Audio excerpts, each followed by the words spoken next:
Your Suzuki is packed with safety features as standard. When detecting a potential collision, dual sensor brake support delivers a warning or activates automatic braking, depending on the situation.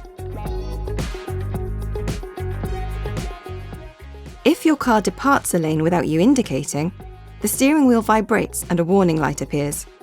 As an additional feature, the driver will notice an automatic input from the steering wheel to ensure the car remains in its correct direction of travel.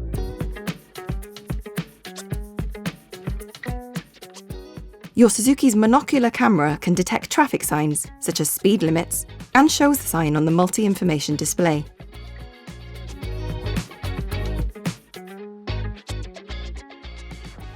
The blind spot monitor detects other cars located in or approaching the rear blind spots on either side of your car, and shows a warning on the relevant wing mirror.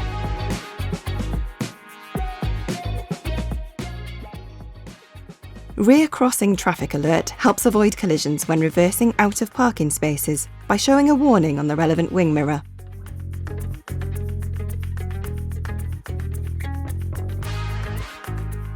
The hill hold control function makes hill starts easy by preventing your car from rolling backwards when you move your foot from the brake to the accelerator pedal. At speeds of about 37 miles an hour or faster, the weaving alert function analyses your driving pattern. It will give audio and visual warnings if the vehicle is straying due to driver drowsiness or any other reason.